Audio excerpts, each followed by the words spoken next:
dari kelompok 3 yang beranggotakan saya Hani, saya Amira, Saya Naisya. saya Syakira. Saya Dava. Saya Rizamar.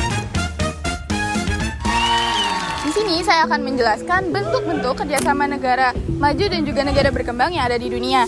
Yang pertama itu bentuk kerjasama berdasarkan negara yang terlibat. Ada bilateral, yaitu kerjasama antar dua negara, dan juga multilateral, yaitu kerjasama antar lebih dari dua negara. Dan selanjutnya bentuk berdasarkan cakupan wilayahnya. Ada internasional, yaitu kerjasama dari seluruh dunia. Ada regional, yaitu kerjasama antar negara di region tertentu, dan juga ada interregional, yaitu antara satu kawasan dengan kawasan yang lainnya. Ada pula alasan-alasan kenapa melakukan kerjasama. Yang pertama itu ada perbedaan sumber daya, lalu ada perbedaan faktor produksi, dan yang terakhir adanya bantuan jika ada konflik.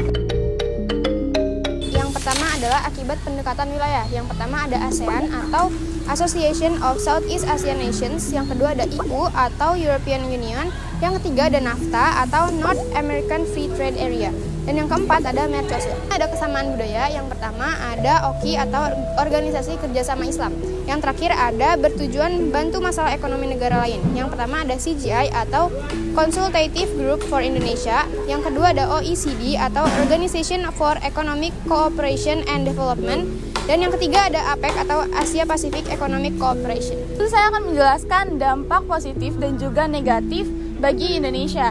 Dampak positifnya ada meningkatkan devisa karena adanya transaksi, lalu meningkatkan kemampuan teknologi, memperluas pasar produk dalam negeri, dan juga meningkatkan investasi. Untuk dampak negatifnya bagi Indonesia, ada tenaga kerja asing meningkatkan persaingan dalam negeri. Lalu yang kedua ada masuknya produk asing mengancam produk lokal. Yang ketiga ada ketergantungan bantuan, dan yang terakhir ada masuknya budaya luar yang kurang sesuai dengan budaya Indonesia.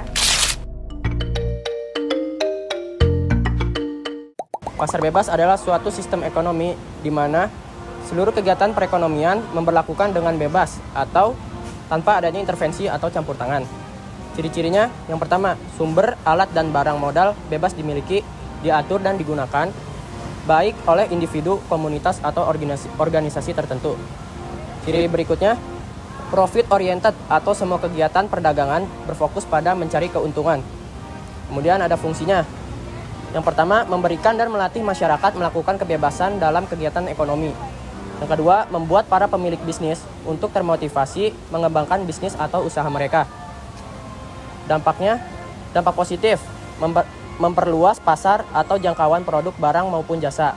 Dampak negatifnya, mudahnya produk dari luar negeri masuk dapat memicu konsumerisme. Contoh-contohnya, yang pertama ada APEC, Asia Pacific Economic Cooperation. Yang kedua ada CAFTA, China ASEAN Free Trade Area. Yang kedua ada EU, yang ketiga ada EU, European Union. Yang keempat ada MEA, Masyarakat Ekonomi Asia. Dan yang terakhir ada NAFTA, North American Free Trade.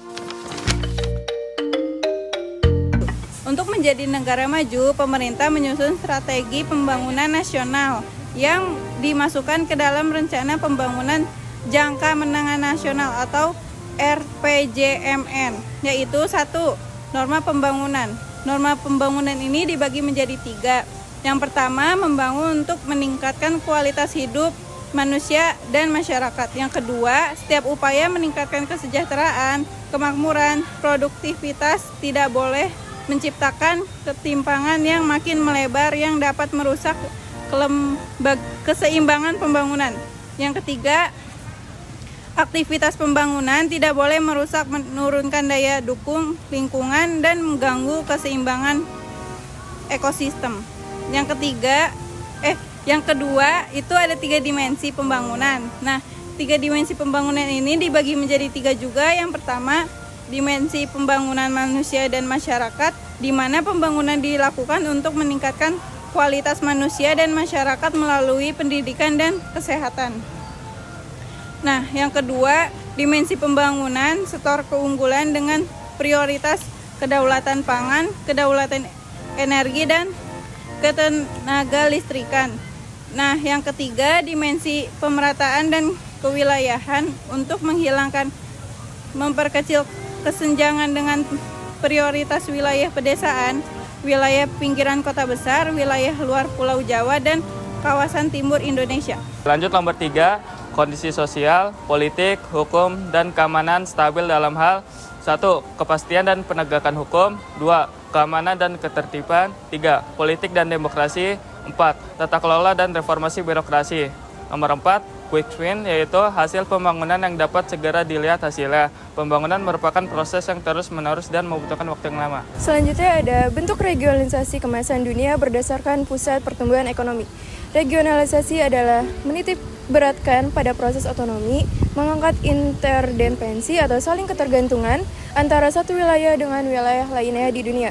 Bentuk-bentuknya yang pertama ada Masyarakat Ekonomi Eropa atau disingkat MEE, yaitu organisasi kawasan yang bertujuan menyatukan ekonomi negara yang terdiri dari 27 negara. Yang kedua ada ekonomi ASEAN, yaitu kesepakatan perdagangan bebas antara negara yang tergabung dalam ASEAN. Yang ketiga ada APEC, yaitu Asian Pacific Economic Cooperation, yaitu forum ekonomi 21 negara kawasan Pasifik yang bertujuan mempererat komunitas dan mendorong perdagangan bebas di kawasan Asia Pasifik. Yang keempat, North America Free Trade, yaitu perjanjian perdagangan bebas di negara kawasan Amerika Utara yang terdiri dari Kanada, Amerika Serikat, dan Meksiko yang bertujuan meningkatkan ekonomi para anggota dan menghapus tarif dan non-tarif. Selanjutnya ada negara maju dan negara berkembang. Apa itu negara maju? Negara maju merupakan negara yang memiliki standar kualitas hidup yang tinggi, ditandai dengan pendapatan per kapita yang tinggi. Negara maju juga memiliki fasilitas kesehatan dan pendidikan yang baik. Negara maju bermata pencaharian di bidang industri dan jasa. Ada 5 benua yang tergolong ke dalam negara maju, yaitu benua Asia, benua Eropa, benua Amerika, benua Afrika, dan benua Australia. Selanjutnya, negara berkembang. Apa itu negara berkembang? Negara berkembang merupakan negara yang memiliki standar kualitas hidup yang rendah, ditandai dengan per kapita yang rendah dan fasilitas kesehatan dan pendidikan yang masih rendah. Bermata pencaharian di bidang agraris. Selanjutnya, ada 3 benua yang tergolong ke dalam negara berkembang, yaitu benua Asia, benua Amerika, dan benua Afrika.